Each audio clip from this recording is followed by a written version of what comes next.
एवं दूरदर्शन कटक अवसरप्राप्त निर्देशक डॉक्टर शांतनु कुमार रथ महोदय,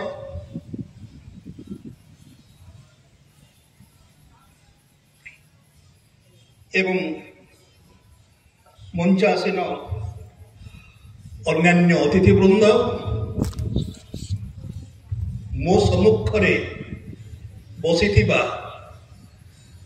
द्वितीय देवता माने आपण माने हेउछन्ते आज पाई द्वितीय देवता, आम समस्तंग पाई द्वितीय देवता। आपण मानकु मु सारस्वत प्रणाम जणाउछि।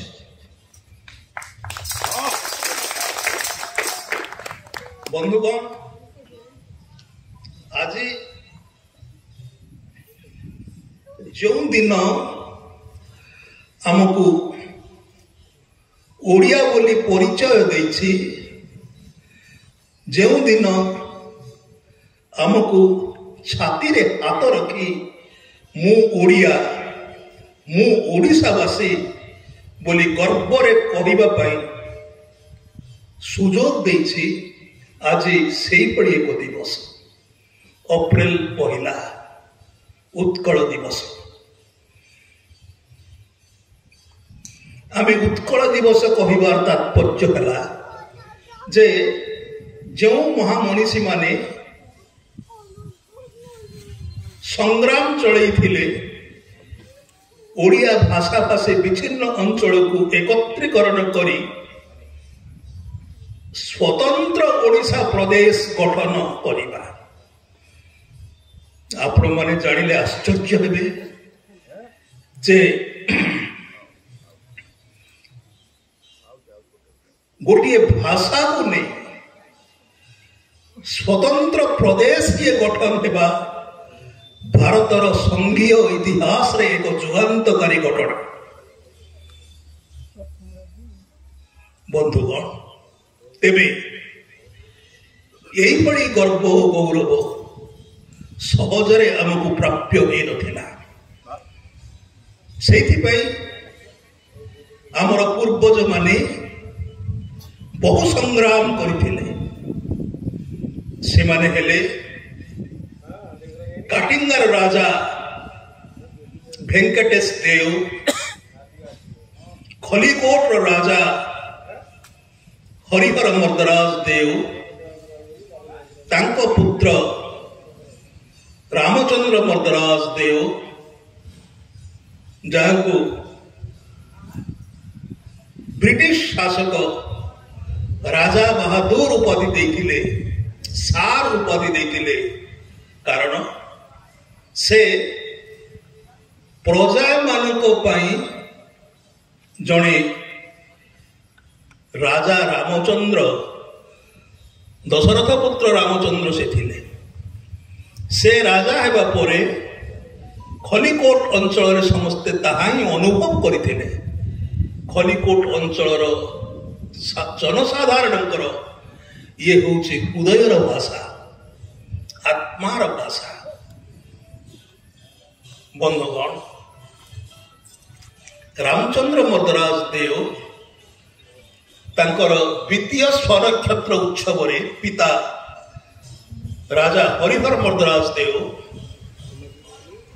बहु ज्ञानी गुणी विद्वान मानकु निमंत्रित करथिले एवं तत्संगे संगे जाति प्राण जातीयवादी नेता मानकु मध्य रंभा हाउस को तांकर निमंत्रण करथिले।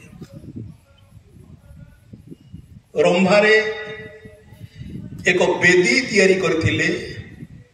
स्वनक्षत्र उत्सव सरिबा परे से वेदी रे बसी तत्कालीन जातीयवादी नेता माने सेते बेले ओडिया भाषा भाषी अंचल गुड़िक विभिन्न प्रदेश रे मिसिकी रही। दक्षिण ओडिशा मेड्रास प्रेसिडेंसी अधीन रे थिला, कटक पुरी बालेश्वर बेंगल प्रेसिडेंसी अधीन रे थिला, एवं ସମ୍ବଲପୁର ଇତ୍ୟାଦି ପଶ୍ଚିମାଞ୍ଚଳ କେନ୍ଦ୍ର ଶାସିତ ଅଞ୍ଚଳ ଅଧୀନରେ ଥିଲା, ଯଦ୍ୱାରା ବେଙ୍ଗଲ ପ୍ରେସିଡେନ୍ସିରେ ବଙ୍ଗାଳୀମାନେ ସଂଖ୍ୟା ଗରିଷ୍ଠ ଥିଲାବେଳେ ଓଡ଼ିଆମାନେ ସଂଖ୍ୟା ଲଗାଉଥିଲେ। ସୁତରାଂ ସରକାର ସଂଖ୍ୟା ଗରିଷ୍ଠ ଲୋକଙ୍କର ଦାବି ଶୁଣୁଥିଲେ ଏବଂ ଓଡ଼ିଆମାନେ ଯେହେତୁ ସଂଖ୍ୟା ଲଗାଉଥିଲେ ସେମାନେ ସବୁଥିରେ ଅବହେଳିତ ହେଉଥିଲେ, ଅପମାନିତ ହେଉଥିଲେ। ଆପଣମାନେ ଶୁଣିଲେ ଆଶ୍ଚର୍ଯ୍ୟ ହେବେ ଯେ ଓଡ଼ିଆ ଭାଷାଭାଷୀ ପିଲାଙ୍କୁ ବିଦ୍ୟାଳୟରେ ଓଡ଼ିଆ ଭାଷା ପଢ଼ାଇବା ପାଇଁ ବେଙ୍ଗଲ ପ୍ରେସିଡେନ୍ସିରେ ବଙ୍ଗାଳୀ ପଣ୍ଡିତମାନଙ୍କୁ ନିଯୁକ୍ତି ଦିଆଯାଇଥିଲା। ସେହିଭଳି ଦକ୍ଷିଣ ଓଡ଼ିଶାରେ ତେଲୁଗୁ ତାମିଲ ପଣ୍ଡିତମାନଙ୍କୁ ଓଡ଼ିଆ ଭାଷା ପଢ଼ାଇବା ପାଇଁ ଓଡ଼ିଆ ପିଲାଙ୍କୁ ନିଯୁକ୍ତି ଦିଆଯାଇଥିଲା। ସେହିଭଳି ସମ୍ବଲପୁର ଅଞ୍ଚଳରେ ହିନ୍ଦୀ ପଣ୍ଡିତମାନଙ୍କୁ ଓଡ଼ିଆ ଭାଷା ପଢ଼ାଇବା ପାଇଁ ନିଯୁକ୍ତି ଦିଆଯାଇଥିଲା। କାନ୍ତିଚନ୍ଦ୍ର ଭଟ୍ଟାଚାର୍ଯ୍ୟ ନାମକ ଜଣେ ବଙ୍ଗାଳୀ ପଣ୍ଡିତ ଓଡ଼ିଆ ପିଲାଙ୍କୁ ଯେତେବେଳେ ଓଡ଼ିଆ ଭାଷା ପଢ଼ାଉଥିଲେ, ସାହିତ୍ୟ ପଢ଼ାଉଥିଲେ, ଗୋଟାଏ କ୍ଲିଷ୍ଟ ଶବ୍ଦ ସେ ଉଚ୍ଚାରଣ କରିପାରିଲେ ନାହିଁ ଏବଂ ବିରକ୍ତି ହୋଇ କହିଲେ ଓଡ଼ିଆ ଏକା ଭାଷା ନୁହଁ। ତାପରେ ଏକ ପୁସ୍ତକ ମଧ୍ୟ ସେ ଛାପିଲେ ଯେ ଓଡ଼ିଆ ଏକା ଭାଷା ନୁହଁ। କିନ୍ତୁ ସେହି ବଙ୍ଗାଳୀ ପଣ୍ଡିତ ମାନେ ଅନ୍ନଦାଶଙ୍କର ରାୟ, ରାମଶଙ୍କର ରାୟ, ଯେଉଁମାନେ ଓଡ଼ିଆ ଭାଷାର ପ୍ରାଚୀନତା, ଓଡ଼ିଆ ଭାଷାର ଗୌରବମୟ ଐତିହ୍ୟ ସମ୍ପର୍କରେ ଗଭୀର ଜ୍ଞାନ ଥିଲା, ସେମାନେ ହିଁ କାନ୍ତିଚନ୍ଦ୍ର ଭଟ୍ଟାଚାର୍ଯ୍ୟଙ୍କୁ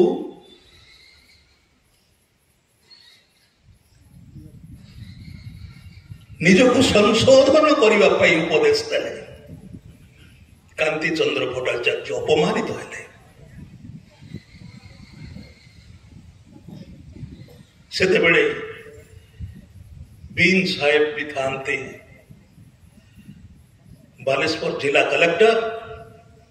ସେ ମଧ୍ୟ କାନ୍ତିଚନ୍ଦ୍ର ଭଟ୍ଟାଚାର୍ଯ୍ୟଙ୍କୁ ଏଇଭଳି ନ କହିବା ପାଇଁ, ଏଇଭଳି ପୁସ୍ତକ ନ ଛାପିବା ପାଇଁ ଉପଦେଶ ଦେଲେ। ବନ୍ଧୁଗଣ,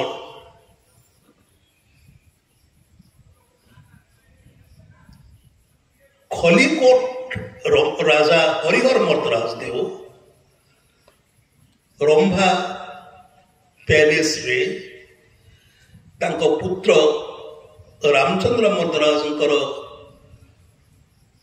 ଦ୍ୱିତୀୟ ସ୍ୱନକ୍ଷତ୍ର ଉତ୍ସବରେ ଯେଉଁ ଗଞ୍ଜାମ ଜାତୀୟ ସମିତି ଗଠନ କରିଥିଲେ ତାର ବାର୍ଷିକ ଉତ୍ସବ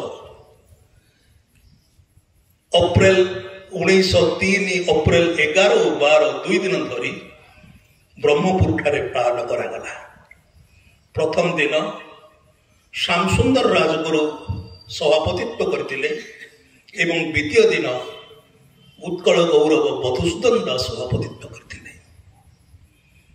ମଧୁବାବୁ ଗଞ୍ଜାମ ଜାତୀୟ ସମିତିର ସାମ୍ବତ୍ସରିକ ଉତ୍ସବରୁ ଫେରିବା ପରେ ସେ ଚିନ୍ତା କଲେ ଯେ ଗଞ୍ଜାମ ଜାତୀୟ ସମିତିକୁ ଯଦି ଆମେ ଉତ୍କଳ ସମ୍ମିଳନୀର ରୂପାନ୍ତରିତ କରିବା ଏବଂ ଉତ୍କଳ ସମ୍ମିଳନୀ ଗଞ୍ଜାମ ଜାତୀୟ ସମିତିର ଯେଉଁ ଲକ୍ଷ୍ୟ ଉଦ୍ଦେଶ୍ୟ ନେଇ ରାଜା ହରିହର ମର୍ଦ୍ଦରାଜ ଦେଓ ଗଠନ କରିଛନ୍ତି ସେହି ଉଦ୍ଦେଶ୍ୟ ଏବଂ ଲକ୍ଷ୍ୟକୁ ସେ ପୂରଣ କରିବା ପାଇଁ ସଂଗ୍ରାମ କରିବ। ଏ ସମ୍ପର୍କରେ ସେ ରାଜା ହରିହର ମର୍ଦ୍ଦରାଜ ଦେଓ ଏବଂ ମୟୂରଭଞ୍ଜର ରାଜା ରାମଚନ୍ଦ୍ର ଭଞ୍ଜଙ୍କ ଅନୁମତି ନେଲେ ଏବଂ ସେମାନେ ଏଥିରେ ଏକମତ ହେଲେ। 1903 ମସିହା ଡିସେମ୍ବର ମାସରେ କଟକଠାରେ ଉତ୍କଳ ସମ୍ମିଳନୀ ଗଠନ ହେଲା ଏବଂ ମଧୁବାବୁଙ୍କ ନେତୃତ୍ୱରେ सम्मिलनी स्वतंत्र ओडिशा प्रदेश गठन पर संग्राम कला। ए संग्राम वर्षे 2 वर्ष 10 वर्ष 15 वर्ष नथिला, दीर्घ 33 वर्ष संग्राम 1903 रु 1936 33 वर्ष संग्राम। ए 33 वर्ष संग्राम रे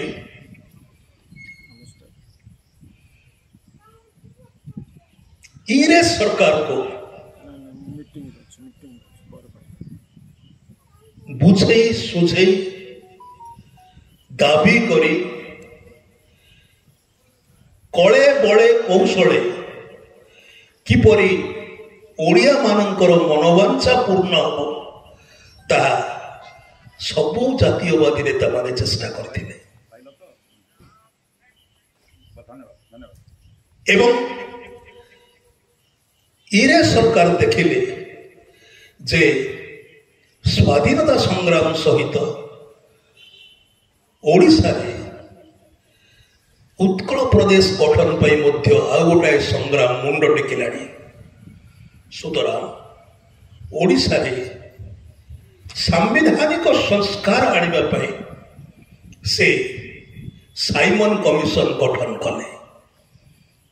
साइमन कमिशन रे जातीय कांग्रेस रो कौनसी नेता को निया जाई नथिला।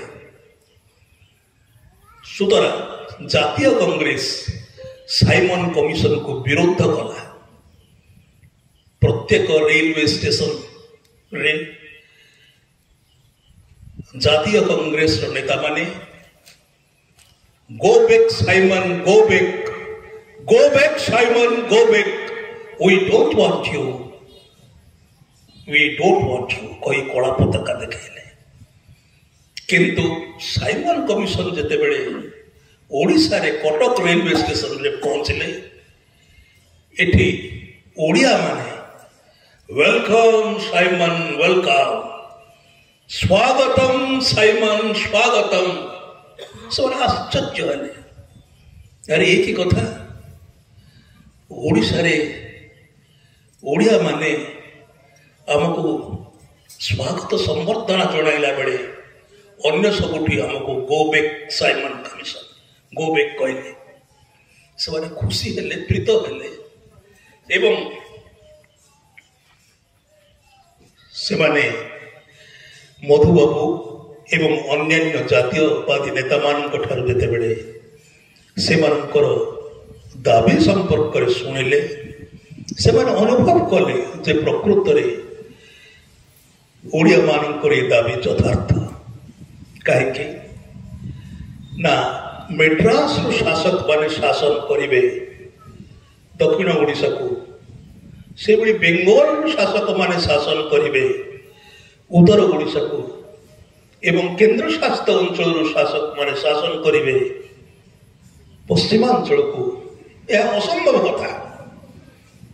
एमानकर निजर शासक रहिबा दरकार, निज शासन निज हाथ मुठारे एमानकर रहिबा दरकार। जदि से भली रहे ताहले एमानकर आर्थिक उन्नति, शिक्षा, स्वास्थ्य, गमनागमन सबुतिरे उन्नति एवं प्रगति निश्चय हेबो। सेमाने स्वतंत्र उत्कल प्रदेश गठन पाई निजर मत रखिले, किंतु तेलुगु तमिल माने सेपटे बंगाली माने से माने करई देले नाही। सेथि पई पुणी इंग्रेज सरकार ओडोनल कमिशन गठन कले। ओडोनल कमिशन को कहगला जे जो स्वतंत्र उत्कल प्रदेश गठन हम तार सीमा तुम्हें निर्धारण कर। से माने आसिले तांको रिपोर्ट रे से माने जयपुर एवं पारला को बाद दे स्वतंत्र उत्कल प्रदेश रो सीमा निर्धारण कले। पुणी जन आंदोलन आरंभ होला। पारला महाराजा, जयपुर राजा से माने इंग्रेज सरकार को लिखित आकार देले जे आमे ओडिशा रे मिसिबाकु चाहूछु सेथिपई आउरे कमिशन गठन करागला लिविंग थिंग वर्ल्ड से कमिशन आसी पारला जमीदार जयपुर राजा एमान सहित साक्षात करी से मतामत नेले एवं बहु विच्छिन्नांचल जमीदार मानकर मतामत नेले एवं समस्त से एक स्वर शुणिले जे आमे ओडिशा सहित मिसिबाकु चाहूछु तापर से माने 7 दिन डिसेम्बर 11 1903 रु डिसेम्बर 18 रंभा राजप्रसाद रे राजा रामचंद्र मर्दराज देवकर अतिथि होई रहिले सही समय राजा रामचंद्र मर्दराज देव गंजाम जेते जमीदार थिले समस्त को डाकी आनी से मत लिखित आकार रे साइमन कमिशन को देले एवं से बड़ी खलिकोट तांको अंचल से अंचल रे हजार ऊर्ध्व लोक एकत्रित करी सेठी समस्ते कहले जे आमे ओडिशा प्रदेश सहित मिसिबाकु चाहूछु आमे स्वतंत्र ओडिशा प्रदेश चाहूछु अभिभूत हो पड़े साइमन कमिशन एवं से माने मध्य ओडिशा प्रदेश गठन सपक्ष मत देले तापरे ब्रिटिश सरकार एक श्वेतपत्र प्रकाश कले स्वतंत्र ओडिशा प्रदेश गठन पाई से श्वेतपत्र रे श्वेतपत्र प्रकाश करने पूर्व लंडन ठारे 3 थर गोल टेबुल बैठक डकाला प्रथम गोल टेबुल बैठक रे पारलार महाराजा कृष्णचंद्र गजपति जोगदेले से स्वतंत्र उत्कल प्रदेश गठन पर दाबी जणाइले द्वितीय गोल टेबुल जो बसिला सेते बेले गंजाम जिलार जमीदार मानकर प्रतिनिधि स्वरूप खलिकोटर राजा रामचंद्र मर्दराज देव जोगदेले एवं से लॉजिकली इन ए जस्टिफाइड मैनर से दाबी उपस्थापन कले सुंदर इंग्राजी तांकर उच्चारण एवं ब्रिटिश सरकार अत्यंत प्रीत हुई सहमति जणाइले से दिन राति खलिकोटर राजा गोटाए होटेल रे रात्र भोजी रे इंग्रेज शासक मान को आप्यायित कले से नैश्य भोजी रे सामुएल कोर कहले जे मु ब्रिटिश सरकार सहित कथा भाषा स्वतंत्र ओडिशा प्रदेश निश्चय गठन हम पारड़ा महाराजा थिले पारड़ा रे से संगे संगे तार वार्ता पठेले खलिकोट राजा रामचंद्र मर्दराज देव वर्तमान टेलीग्राम नहीं से टेलीग्राम पठेले टेलीग्राम रे लिखा थिला आई congratulate you Khallikote for your historical victory for the Odias. बंधुगण तापरे स्वतंत्र ओडिशा प्रदेश 1936 अप्रैल 1 आजिर दिन रे गठन है एवं आजिर ही शुभ लग्न रे आमे से ही जातीयवादी नेता मान को स्मरण करवा एवं तांको आत्मा को कोटि कोटि प्रणाम चढ़ेगा वंदे उत्कल।